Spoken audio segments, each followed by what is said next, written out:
ondas de amor celestial.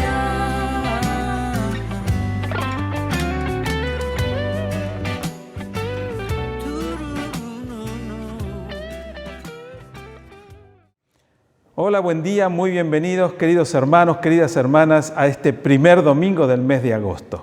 En este domingo celebraremos nuevamente la Cena del Señor y espero que ya estén preparados allí en casa para poder hacerlo juntos con nosotros desde aquí. Quiero compartir con ustedes, para comenzar este culto en esta mañana, unos versículos en el Salmo 103. Voy a hacer la lectura desde la versión, en la traducción del lenguaje actual, porque realmente me gustó mucho cómo está expresado en esta versión. Y seguramente cada uno de ustedes podrán compartir con el salmista, como comparto yo, este sentir. El Salmo 103 dice: con todas las fuerzas de mi ser, alabaré a mi Dios. Con todas las fuerzas de mi ser, lo alabaré y recordaré todas sus bondades. Mi Dios me perdonó todo el mal que he hecho, me devolvió la salud, me libró de la muerte, me llenó de amor y de ternura. Mi Dios me da siempre todo lo mejor, me hace fuerte como las águilas. En el versículo 8 dice: mi Dios es muy tierno y bondadoso, no se enoja fácilmente y es muy grande su amor. No nos reprende todo el tiempo ni nos guarda rencor para siempre. No nos castigó como merecían nuestros pecados y maldades. Su amor por quienes lo honran es tan grande e inmenso como grande es el universo. Apartó de nosotros los pecados que cometimos del mismo modo que apartó los extremos de la tierra. Con quienes lo honran, Dios es tan tierno como un padre con sus hijos. Y el versículo 22, el último versículo, termina diciendo: yo por mi parte alabaré a mi Dios con todas las fuerzas de mi ser. ¿No es cierto que podemos aunarnos al sentir del salmista y decir: con todas las fuerzas de mi ser alabaré a mi Dios? Yo quiero invitarte a que alabemos juntos al Señor. Así como escuchábamos recién una melodía de alabanza, escucharemos otra, pero también una manera de alabarle, bendecirle, exaltarle, glorificarle, es recordar lo que Él hizo, celebrar por lo que Él hizo, bendecirlo por lo que Él hizo y hace constantemente en el presente, y proclamar sus bondades, sus maravillas. Quiero invitarte a que luego de este breve tiempo de alabanza que vamos a compartir, podamos estar juntos celebrando la Cena del Señor.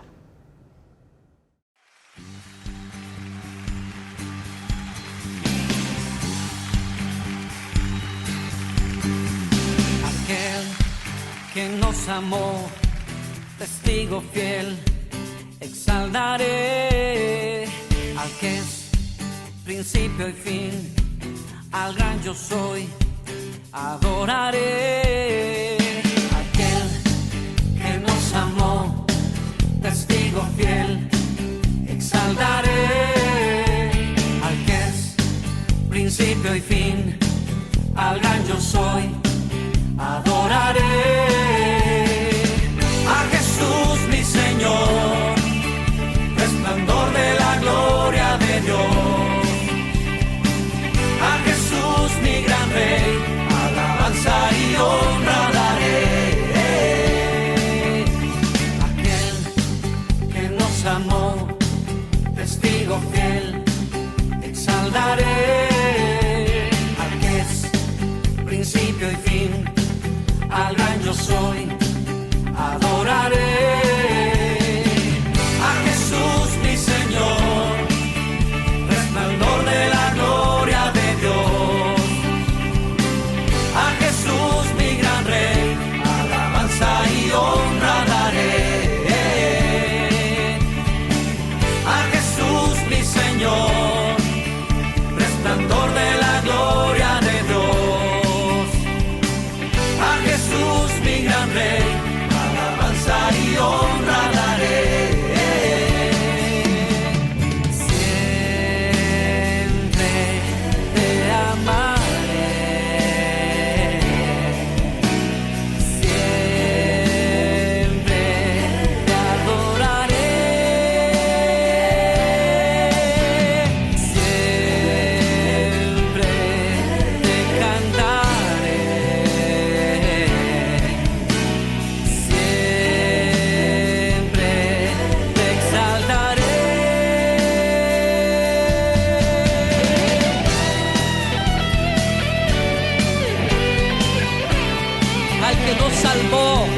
nos limpió de nuestros pecados, al único y sabio Dios, sea toda la alabanza, las riquezas, el honor y la sabiduría por los siglos de los siglos. Jesús mi Señor, resplandor de la gloria de Dios. Díselo. A Jesús mi gran Rey, alabanza y honra daré. A Jesús mi Señor, resplandor de la gloria de Dios. A Jesús mi gran Rey, alabanza y honra daré. Alabanza y honra daré. Alabanza y honra daré. Oh, aleluya. Y estamos preparados para compartir y celebrar la Cena del Señor. Aunque estemos distantes y no podamos vernos físicamente, estamos unidos en un mismo sentir. Y este es el propósito, este es el significado de la celebración de la Cena del Señor, de manifestar y de declarar y de testimoniar nuestra unidad en Jesucristo. Así que si ya estamos listos allí en casa también, vamos a compartir el significado y los símbolos.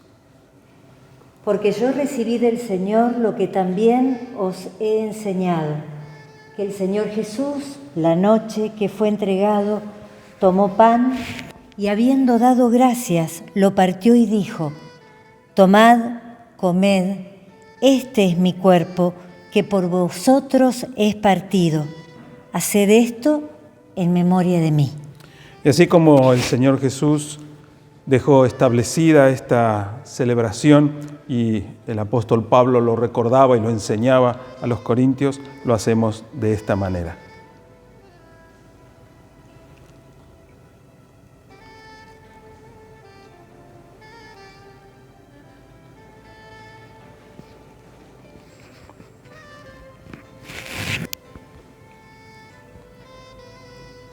Asimismo también tomó la copa después de haber cenado diciendo: esta copa es el nuevo pacto en mi sangre. Haced esto todas las veces que la bebiereis en memoria de mí. La enseñanza de Jesús es que la sangre derramada por Él en la cruz selló como una marca indeleble y eterna un pacto establecido por Dios para con sus hijos. Un pacto de amor, un pacto de redención, un pacto de perdón, de restauración, un pacto de salvación, un pacto de sanidad. Al compartir esta copa también declaramos que ese pacto se cumple en nosotros, pero que ese pacto está pendiente para aquellos que aún no le conocen, pero quieren y pueden recibirlo como Señor y Salvador. Y lo hacemos en memoria de Él.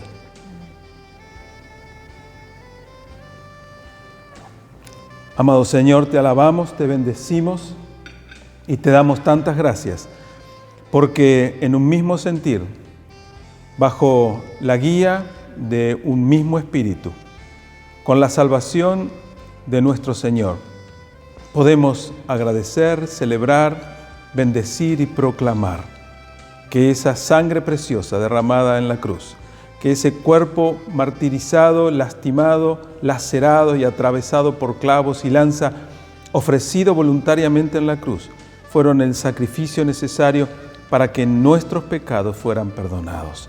Señor, te alabamos y te bendecimos y te damos gracias por ese perdón maravilloso. Y queremos seguir alabando y bendiciendo tu nombre.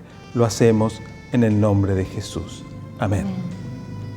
Quiero invitarte a que te quedes un instante más para escuchar una hermosa melodía de alabanza y de adoración, una canción que hace muchísimo que sabíamos cantar, pero que va a dar introducción al mensaje en esta mañana.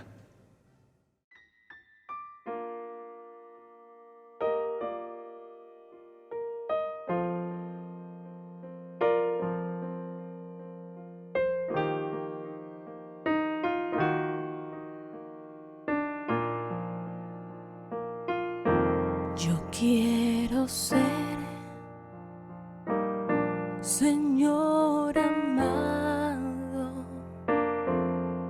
como el barro en las manos del alfarero.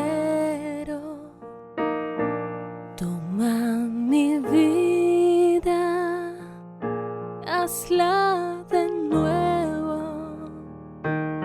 Yo quiero ser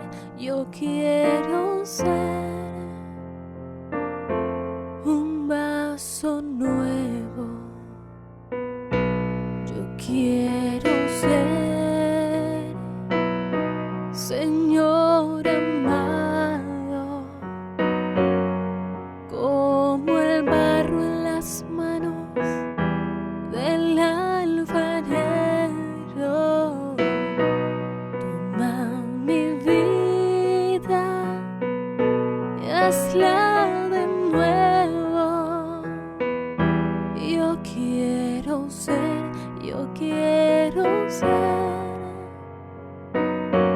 un vaso nuevo.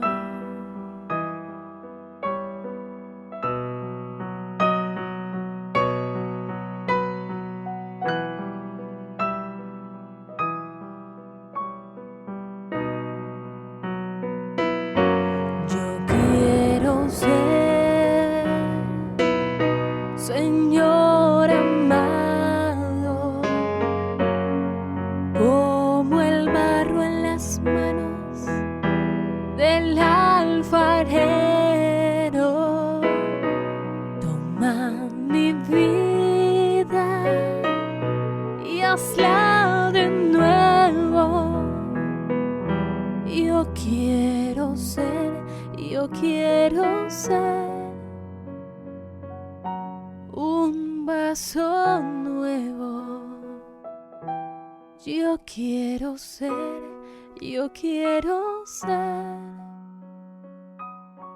un vaso nuevo.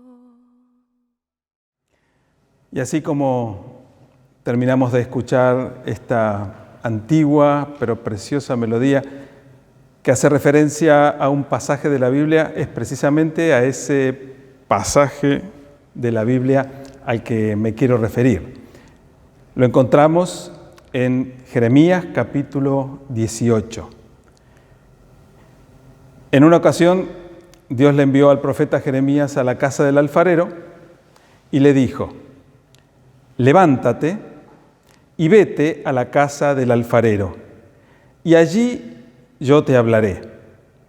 El profeta dijo: yo descendí, fui a la casa del alfarero, y he aquí que él trabajaba sobre una rueda, y la vasija de barro que él hacía se echó a perder en su mano, y volvió y le hizo otra vasija, según le pareció mejor hacerla. Entonces el Señor habló y dijo: ¿no podré yo hacer de vosotros como este alfarero? Y como el barro en la mano del alfarero, así sois vosotros en mi mano. La visión profética que Dios le da, la palabra profética que Dios le da a Jeremías, es una palabra que tiene el propósito de hablar al corazón de su pueblo. Cada vez que encontramos una palabra de Dios, en toda la Biblia hay palabra de Dios en abundancia. La Biblia es la revelación de la palabra de Dios. La Biblia es la expresión del corazón de Dios, de la mente de Dios, de la voluntad de Dios, todo aquello que Dios quiere que vos y yo conozcamos. Cada vez que vamos a las Escrituras, cada vez que vamos a la palabra de Dios, vamos a encontrar precisamente palabra de Dios, palabra profética, palabra de estímulo, palabra de aliento, palabra de exhortación, palabra de reprensión. Pero cada vez que encontramos la palabra de Dios para nuestra vida, tiene el propósito de tocar nuestro corazón, transformar nuestra mente, movilizar nuestro espíritu para que entendamos su voluntad que es perfecta, para que comprendamos la necesidad que tenemos de adecuarnos, acomodarnos, adaptarnos a esa voluntad perfecta para que nos vaya bien. El consejo de Dios a Josué era que meditara, que leyera, que meditara, que guardara en su corazón para obedecerla, y entonces la promesa de bendición, todo te saldrá bien. Prosperarás en tu camino. Y esto de prosperar en el camino y de que todo nos salga bien, creo que es un sentir común que tenemos todos los seres humanos. Todos queremos prosperar en nuestro camino y que todo nos salga bien. Lo difícil es alinearnos en obediencia a la voluntad de Dios.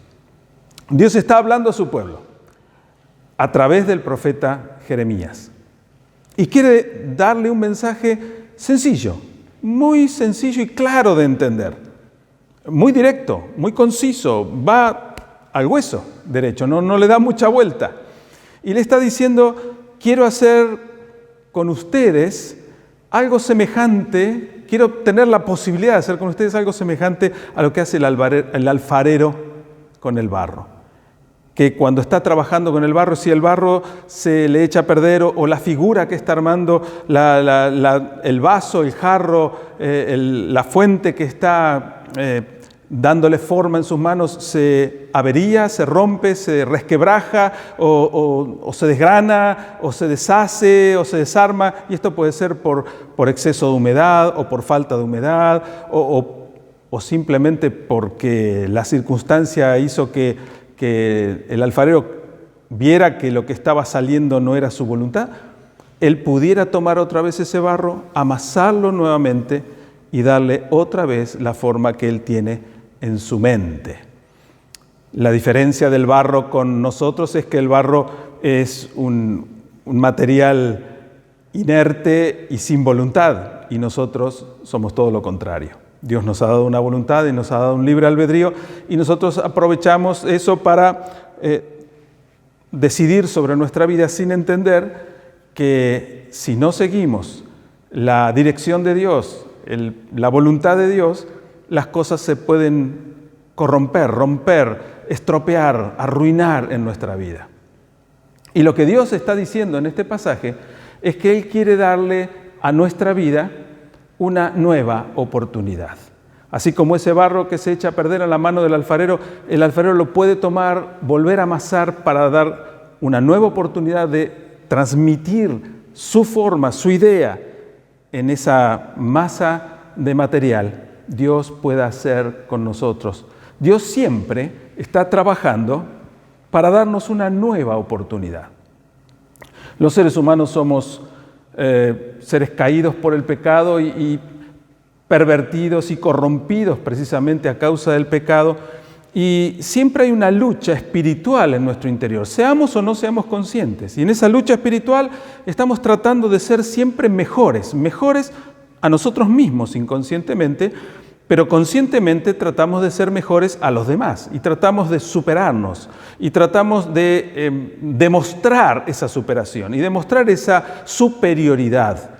Por lo tanto, se va generando un sentir de soberbia y de orgullo y miramos a los demás con cierto desprecio porque inconscientemente al despreciar a los demás nos sentimos más apreciados a nosotros mismos y nuestra estima, que si no es suficientemente fuerte como para saberse capaz por sí misma, necesita rebajar a los demás, entonces trabajamos con esos altibajos y esas deformaciones de nuestro carácter. Y en esa dureza de nuestro corazón, al convertirnos en perfeccionistas, y el perfeccionismo no es una virtud, el perfeccionismo es una falencia, es una debilidad, el perfeccionismo es un error, porque el intentar ser perfectos es querer ser iguales a Dios, y como Dios no hay nadie. Dios es el único perfecto. Él quiere completar nuestra vida, perfeccionarnos en el sentido de ir completando nuestra vida con las virtudes, cualidades, dones y capacidades que nos regala. Pero nosotros por nosotros mismos no podemos lograrlo. Pero en ese afán de superarnos y de ser superiores y de competir con nosotros mismos y con los demás, nos volvemos duros, críticos, ásperos y juzgamos sin piedad a los demás. Y somos tan ásperos y tan duros, tan impiadosos en el juicio hacia los demás, que difícilmente a alguien que ha cometido un error, a alguien que nos ha defraudado, a alguien que se ha equivocado una o dos veces, seamos propensos a disculparlo, mucho menos a perdonarlo tan sencillamente, a menos que haga algún esfuerzo o algún mérito suficiente como para recibir mi disculpa o mi perdón. Somos difíciles de dar una segunda, una tercera o quizás mucho menos una cuarta oportunidad al que se ha equivocado. Pienso en aquellos jóvenes que cometen errores en el devenir de su vida, en esto de ir formando su personalidad, de ir trabajando en su propio carácter, en el ir probando cosas nuevas para ir conociendo la vida, y van equivocándose, y algunos de esas equivocaciones, esos errores, esos pecados van destruyendo su vida y luego generan una dependencia muchas veces de esos vicios que han adquirido, y una y otra vez quieren salir, superar de eso y no lo logran. Y las personas que le aman, las que están cerca suyo, de tanto escuchar sus disculpas y de tanto esperar su restablecimiento y de tanto creerle de que no va a volver a pasar, y vuelve y otra vez, van perdiendo la confianza, van perdiendo la paciencia y van generando un cierto rechazo a esa persona que en sus torpezas y en sus errores se va equivocando una y otra vez. Y la misma persona va adquiriendo una conciencia de incapacidad, de inutilidad, de imposibilidad de salir de esa rutina, de ese círculo vicioso que lo tiene prácticamente atado a un fracaso tras otro fracaso. ¿Y qué necesitan esas personas? Lo mismo que necesitamos todos: un voto de confianza, una esperanza, una palabra de aliento, un abrazo, una compañía que nos ayude a salir adelante, alguien que crea que somos capaces de aprovechar una oportunidad más, una oportunidad más, otra oportunidad para poder salir de esa situación, para poder crecer, para poder recuperarme, para poder restablecer mi situación, para poder no demostrar, porque no se trata de demostrarle a nadie nada, sino para poder salir adelante, pudiendo darle a Dios la posibilidad de cumplir su propósito en nuestra vida. Lo que Dios quiere hacer, según esta ilustración que transmite a través del profeta Jeremías, es trabajar con nuestra vida como el alfarero con el barro. Poder meter sus manos en nuestra vida, que le demos lugar, que le demos oportunidad de meter su mano en nuestra vida, para trabajar en ella. Se deshizo, se desgranó, se rompió, se echó a perder, pero estamos en sus manos y Él nos puede volver a tomar y puede volver a amasarnos y puede volver a hacer su imagen y estampar su imagen, su forma, o la forma que Él quiere darnos. Y lo maravilloso es que no hay dos iguales, nunca habrá dos iguales. Somos creación única, maravillosa, preciosa, hecha por Dios, con un propósito. Y el propósito que Dios tiene para tu vida y para la mía, que son irrepetibles, Dios lo quiere llevar a cabo, a través de tu vida, a través de la mía. Pero debemos ser dóciles y permitirle que Él pueda meter su mano en nuestra vida. Además de poder creer que Dios también tiene el poder, la autoridad y la voluntad de hacer eso en la vida de los otros. Y en lugar de cuestionar, en lugar de juzgar, en lugar de condenar a los demás porque han tropezado en la misma piedra más de una vez y decirle, bueno, no hay esperanza para vos, transmitamos la confianza en Dios que Dios tiene en cada uno de nosotros y digamos, si te tomás de la mano de Dios, si te aferrás al propósito de Dios, si seguís la voluntad de Dios, siempre hay una nueva oportunidad. Pero quiero pedirte que me acompañes en otros pasajes de la Biblia para que podamos ver que esta ilustración de Dios a través de Jeremías no fue algo descolgado del plan de Dios. Está en el plan de Dios desde la eternidad. Y una y otra vez, vamos a ver distintos momentos y distintos ejemplos en la Biblia donde Dios muestra que siempre, siempre está dispuesto a darnos una nueva oportunidad. En Job capítulo 14, versículo 7, te pido que vayas anotando esta cita si no tenés tu Biblia a mano para luego poder buscarlo. Pero en Job 14, 7 dice: porque si el árbol fuere cortado, aún queda en él esperanza, retoñará aún, y sus renuevos no faltarán. Si se envejeciere en la tierra su raíz, y su tronco fuere muerto en el polvo, al percibir el agua, reverdecerá y hará copa como planta nueva. Esta es una promesa de Dios maravillosa. Me estremece leer este pasaje. Y creo que si lo entendemos en su profundidad, no podemos permanecer impávidos. Dios está diciendo esto de un árbol seco, un árbol muerto, una planta que para cualquiera de nosotros sería algo desechable. Y diríamos, ¿para qué está ocupando lugar en la tierra? Saquémoslo, ya no sirve para nada, se secó, se pudrió, no sirve. Hagamos leña, hagamos un asado. Pero Dios no está hablando de la madera de un árbol. Está hablando del corazón de uno de sus hijos, de tu corazón y del mío. Dios está hablando hipotéticamente de la situación que las personas sufrimos, vivimos. Y te lo vuelvo a leer. Porque si el árbol fuere cortado, habla de un árbol cortado, no de un árbol que está plantado y echado a perder. Directamente un árbol cortado, quedó el tronco allí, clavado en la raíz. Dice, aunque hubiera sido cortado, aún queda en él esperanza. Y yo quiero decirte, a lo mejor vos pensás que para alguna situación en tu vida, para tu vida o alguna situación particular, ya no hay esperanza. Perdiste la esperanza, perdiste la paciencia, perdiste la ilusión. Tomá Job 14:7 para tu vida. Porque si el árbol fuese cortado, aún queda en él esperanza, retoñará aún, y sus renuevos no faltarán. Si se envejeciera en la tierra su raíz y su tronco fuere muerto en el polvo, al percibir el agua, reverdecerá y hará copa como planta nueva.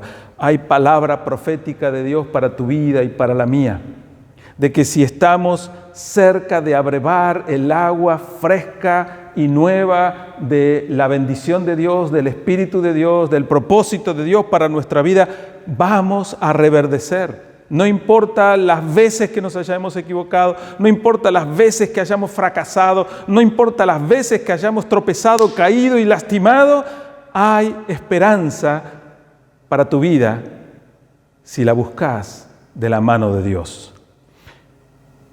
Jesús, el Dios hecho hombre, tomó vidas y las hizo de nuevo, porque Él es el Dios de la nueva oportunidad. Jesucristo, aquel a quien predicamos, aquel que vino a este mundo para hablarnos del amor de Dios, para encarnar el amor de Dios, para mostrar el amor de Dios al ser clavado en aquella cruz y derramado su sangre. Jesucristo vino a dar su vida, a ofrecer su vida, para que todo aquel que cree en Él tenga una nueva vida, una vida nueva, eterna y con propósito. Hay esperanza para el que confía en Dios. Lo último que tenemos que perder es la esperanza, y mucho más si estamos confiando en Dios como nuestro Señor y nuestro Salvador. Pero quiero que me acompañes un poco más. Y voy a citar algunas partes de la Biblia. Un hombre llamado Simón, un hombre de profesión pescador. Su oficio, un oficio tan común para los hombres de Galilea, frente al mar. Propietario de un pequeño negocio. Junto a su familia tenían una empresita de pesca y venta. Pero la vida de este Simón era una vida plana, llana, vulgar, corriente, común, como la de tantos.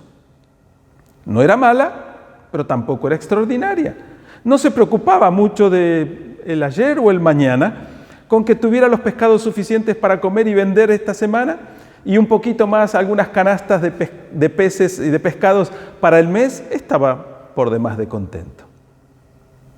Un día aparece por la región un maestro llamado Jesús y empieza a enseñar, y él está allí con su barca y habían pasado la noche, el mejor horario para la pesca, trabajando y nada habían pescado. Estaban lavando las redes como correspondía para que esa red limpia pudiera servir al día siguiente o la noche siguiente.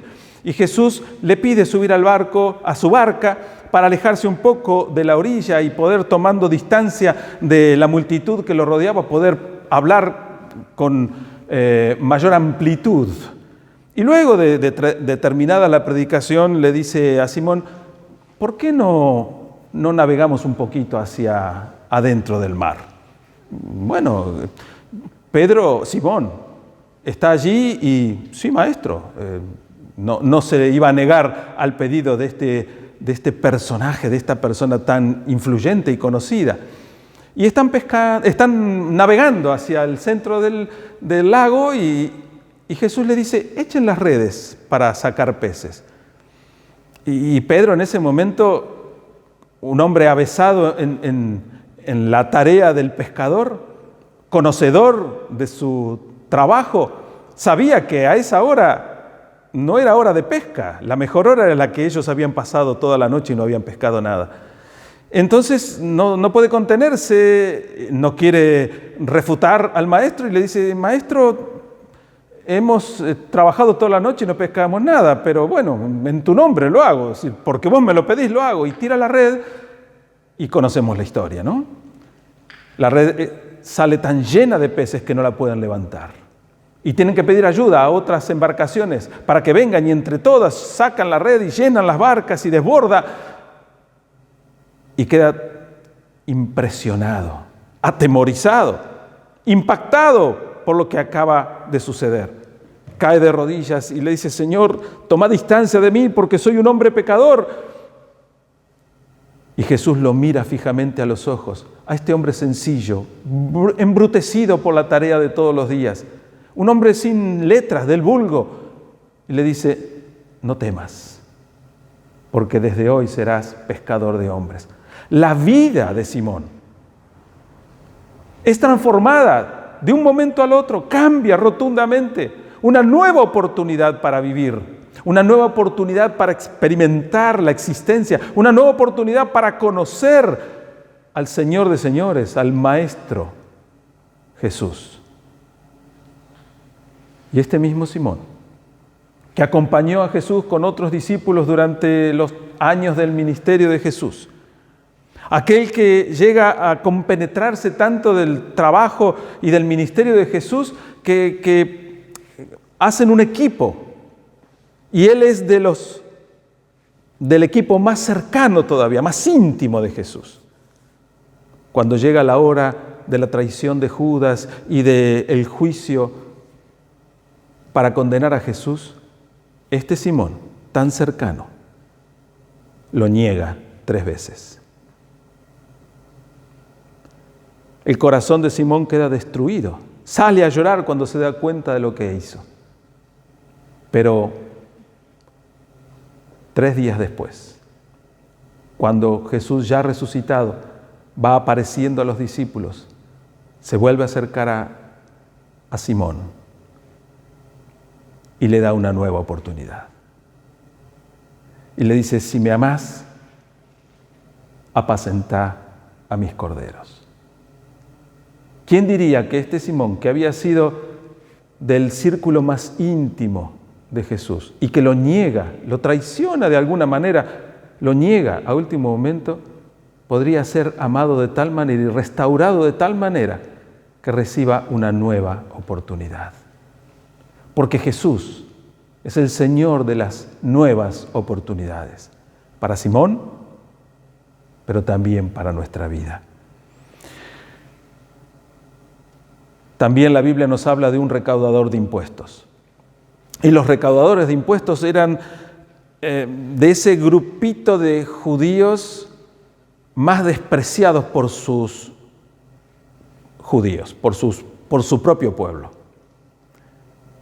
Despreciados por sus amigos, por su familia, por todo. ¿Por qué? Porque se habían prestado de alguna manera traicionera a cobrar impuestos a favor de los opresores romanos. Y era bien sabido que los que tenían la tarea de cobrar impuestos para los romanos, no solo cobraban esos impuestos, sino que le agregaban un valor, aumentaban el valor de los impuestos para quedarse con su ganancia. Y algunos eran tan atrevidos que exageraban en ese cobro y sus ganancias eran muy abultadas. De modo que cualquier parecido con la realidad actual es simple tradición y costumbre ancestral. Leví era uno de estos despreciados cobradores de impuestos. Por supuesto que amaban su trabajo y amaban llenar sus arcas de dinero. Y un día se acerca a Jesús y pasa por ahí al lado de él. Lo vio enredado en los negocios, seguramente exigiendo que pagaran a aquellos que todavía no se habían puesto al día con su obligación y maldiciendo por los deudores. Se acerca, lo mira directamente a los ojos y le dijo una sola cosa: seguime. Cualquiera podría decir, Leví le mira, lo escucha y habrá pensado, ¿y este quién es? ¿Por qué lo tengo que seguir? Pero en realidad la Biblia dice que él dejó la mesa donde estaba, dejó el dinero, abandonó su pasado y siguió a Jesús. Leví luego es conocido como Mateo, el discípulo, el apóstol, el autor del Evangelio, del primero de los Evangelios en el Nuevo Testamento, San Mateo. Lo que tenemos que recordar siempre es que cuando una vida, un vaso de barro, una vida se arruina, Dios está dispuesto a hacerlo de nuevo. ¿Cuántas vidas, nuestras vidas, se han estropeado y se han arruinado de tantas maneras posibles? ¿Hay alguna medida para la gravedad de nuestro pecado? ¿Alguien puede atreverse a decir cuál es el límite? Ni nosotros mismos somos capaces de vislumbrarlo. Pero somos capaces de arruinar nuestra existencia de tal manera que solo y únicamente por la intervención milagrosa, amorosa y misericordiosa de Dios puede ser restaurada. Porque si no fuera por Él, seríamos dignos de ser desterrados, desplazados, desechados. Si fuéramos los seres humanos los responsables de emitir un juicio terminante sobre la vida de otra persona al juzgarlo por sus antecedentes, pobre de nosotros. Pero gloria a Dios que es Él el que tiene la última palabra y siempre una nueva oportunidad. Una de estas personas que recibieron esa oportunidad cuenta su propio testimonio. Y él dice, yo perseguía a los cristianos hasta la muerte. Los perseguía, los entregaba en la cárcel, fuesen hombres o fuesen mujeres. Este relato está en el libro de los Hechos, capítulo 26, versículo 11. El que está relatando esto es Saulo de Tarso. Nosotros le conocemos como el apóstol Pablo, pero él cuenta, yo perseguía a los cristianos. Saulo era un religioso, capacitado, preparado en teología, conocedor, era un maestro, era tan celoso de su fe religiosa judía que no tuvo ningún reparo en perseguir a los cristianos porque los juzgaba como una secta peligrosa, perniciosa. Los perseguía y los entregaba en la cárcel. tan fiel y celoso de la religión que profesaba, que se consideraba digno y responsable de castigar a los santos cristianos, aún metiéndose en la sinagoga, un lugar respetable para ellos. Los encerraba en las cárceles. Y cuando los mataban, dice, él daba testimonio contra ellos. Los perseguía aún hasta ciudades extranjeras. Había conseguido la autorización, los permisos pertinentes para poder tener autoridad aún en otras ciudades. Enfurecido, sobremanera, contra ellos los perseguía por todos lados. Un hombre así no puede ser recuperado. Está tan endurecido con su celo, está tan amargado con sus resentimientos y rencores, está tan atravesado por el fastidio y el odio que nada lo puede recuperar. Sin embargo, un día sale al cruce de Saulo el mismísimo Señor Jesús. Y aunque él no lo ve físicamente, porque Jesús ya había resucitado y estaba ascendido en los cielos, pero escucha su voz y un resplandor que lo enceguece. Y la voz del Señor le dice: Saulo, Saulo, ¿por qué me persigues? Y cuando él, enceguecido, cae al piso y pregunta: Señor, ¿quién eres? Le dice: yo soy Jesús, a quien tú estás persiguiendo. Y Jesús le ofrece una nueva oportunidad. Oportunidad que obviamente Saulo aprovecha, la toma, la acepta, y su vida es transformada de tal manera que va a terminar su existencia diciendo: ya no vivo yo, mas vive Cristo en mí.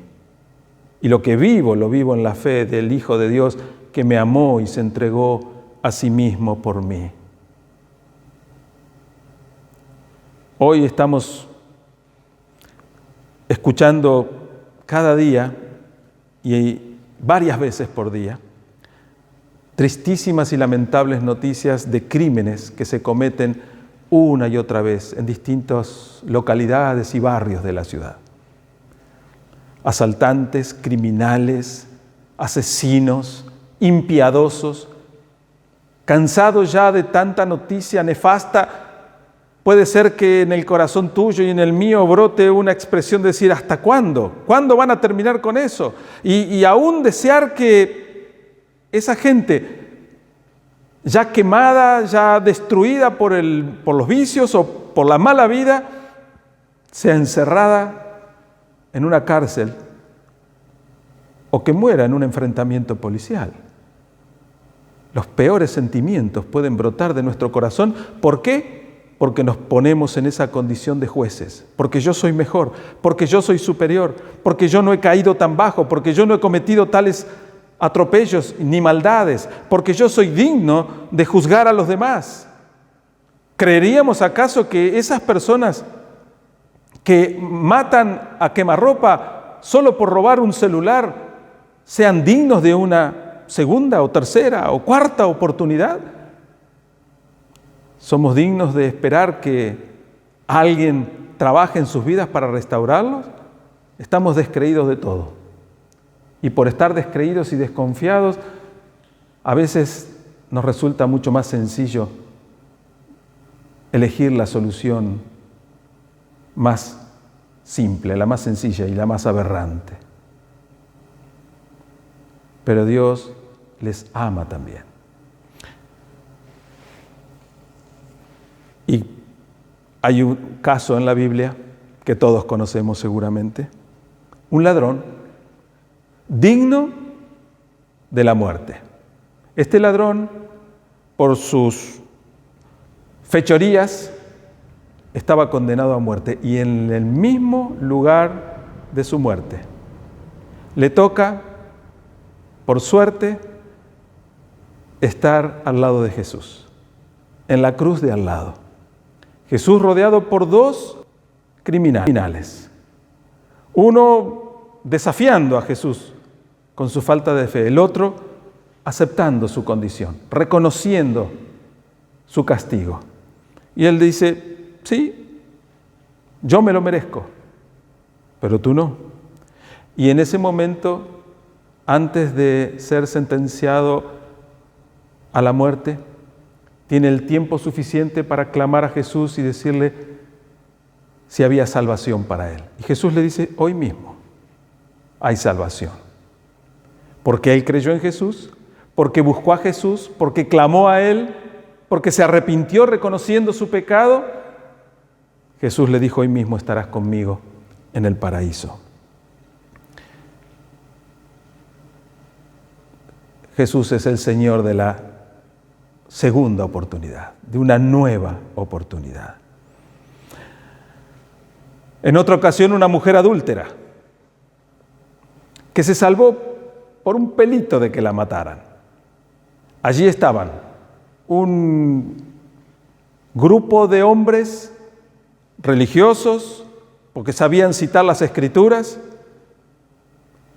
con su conciencia de superiores y con una piedra en la mano, queriendo matarla por el pecado que había cometido. Y la llevan a Jesús. Un poco para buscar el apoyo de Jesús, pero también para probar a Jesús. Y Jesús, en lugar de salir en defensa de la mujer, habla al corazón de estos hombres. Y le dice, ¿quién de ustedes está libre de culpa? De esta manera Jesús los enrostra con su propia condición, con su propia maldad, con su propio pecado. Jesús habla al corazón de ellos para decirle, ¿y ustedes quién se creen que son? Para erguirse en jueces, en fiscales, en condenadores o en justicieros. ¿Por qué ella es digna de muerte y ustedes no? Si alguno de ustedes se considera libre de pecado, bueno, tire la primera piedra. Y el Espíritu hace trabajar la conciencia y cada uno es reconocedor de su propia falencia, suelta la piedra y sin decir palabras se van yendo. Y cuando se fueron todos, mientras tanto Jesús, dice la Escritura, toma un palo y empieza a escribir en tierra. En realidad no hay ninguna referencia a lo que Jesús escribía porque este no era el propósito. Jesús baja la mirada a tierra para ni siquiera incomodarlos a ellos con su mirada, para que ni siquiera ellos sintieran que la mirada de Jesús los juzgaba, para que cada uno se hiciera cargo de su propio pecado, para que cada uno se hiciera cargo de su propia conciencia. Y solitos se fueron yendo. Y luego que todos se fueron, levanta la mirada y le dice a la mujer, ¿dónde están los que te condenaban? Yo tampoco te condeno. Quiero darte una nueva oportunidad. Y quiero que esta oportunidad la aproveches, que vuelvas y disfrutes la vida sin pecar.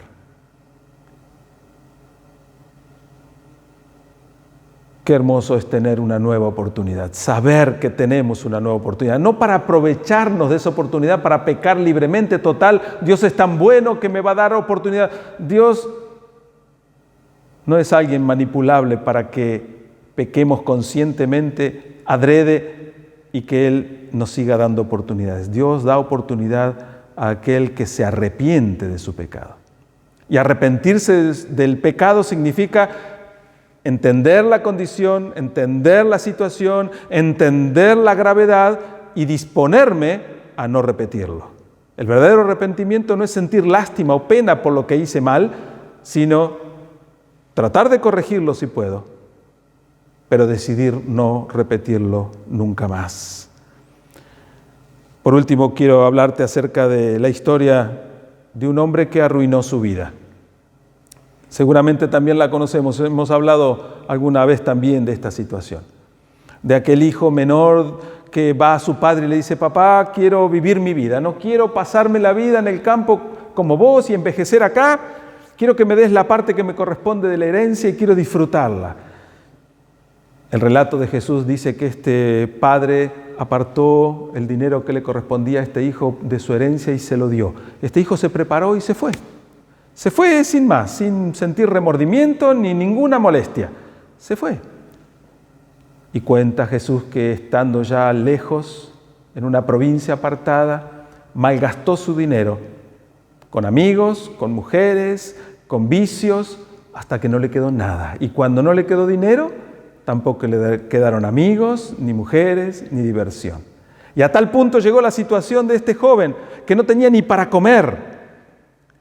Y a tal punto llegó la situación que buscó a un hombre que criaba cerdos para pedirle si le daba un trabajito de cuidar cerdos. En el contexto judío esto es mucho más grave que para nosotros, porque para el judío el cerdo es un animal inmundo. De modo que ganarse la vida trabajando con animales inmundos era mucho más grave en el relato. Y dice el relato de Jesús que tenía tanto hambre que ansiaba comer las algarrobas de los cerdos. Hasta que en un momento de lucidez pasajera dice, ¿qué hago acá?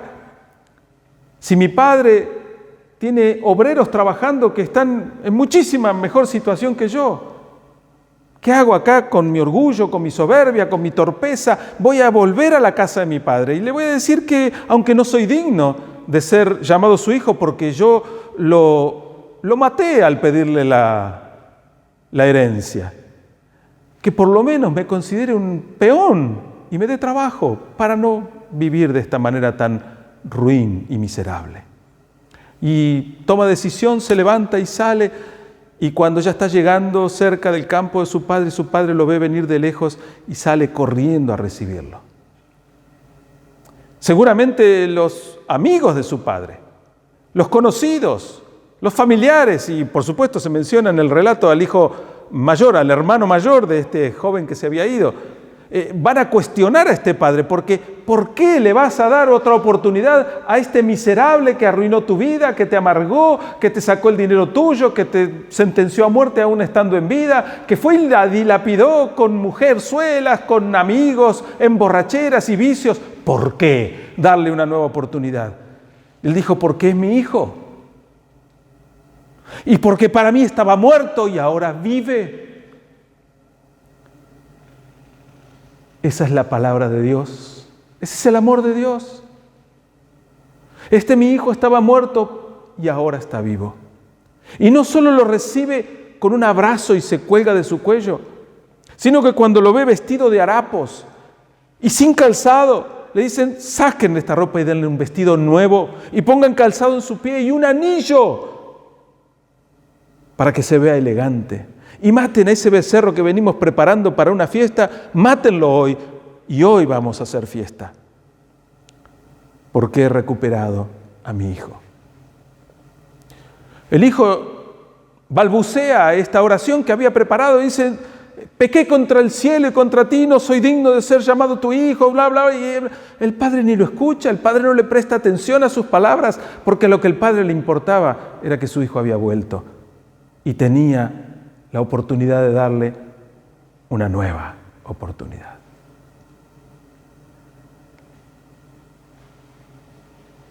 Quizás muchos de nosotros somos como este hijo. Y hoy estamos delante de nuestro Padre sintiéndonos miserables, pecadores, indignos, mirando el piso y sin atrevernos a decirle ni una palabra más que perdón, porque he pecado.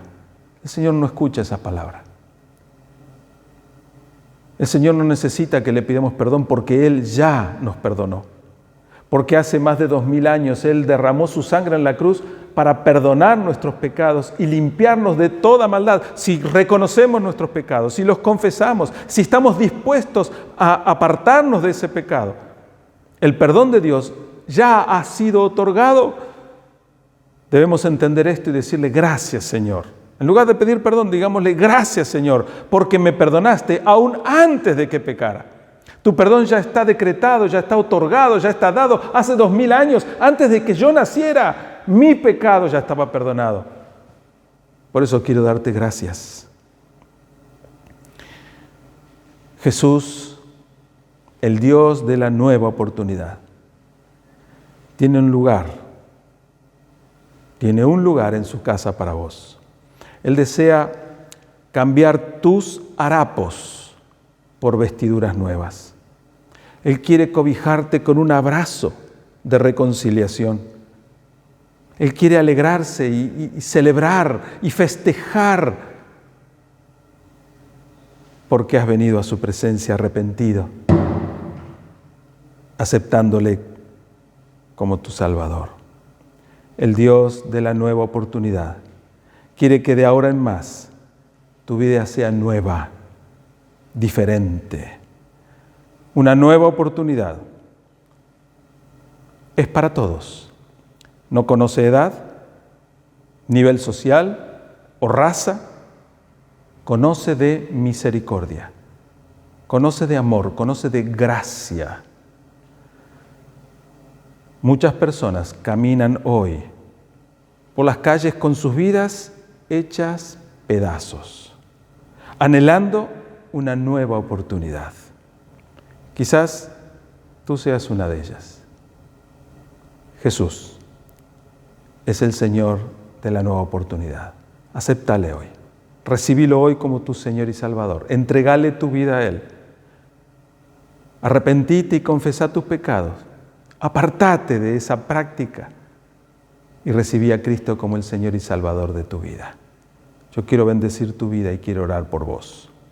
Padre amado, Padre celestial, te alabo y te bendigo, porque sos el Dios de la misericordia, Dios del amor, Dios de la gracia, Dios del perdón, de la restauración, de la nueva oportunidad. Gracias, Señor, porque en cada una de nuestras vidas eso se ha manifestado más de una vez.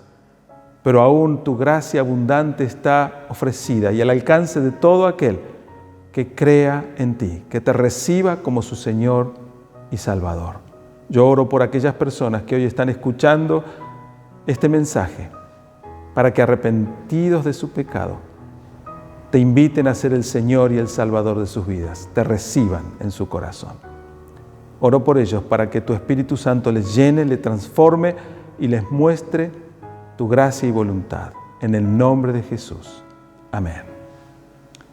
Muchas gracias por tu atención. Te invito a que cada domingo a las 10:45 de la mañana puedas sintonizar este canal de YouTube o llamar a este número de WhatsApp o escribir un mensaje. Yo voy a estar recibiéndolos y te voy a responder. Que Dios te bendiga.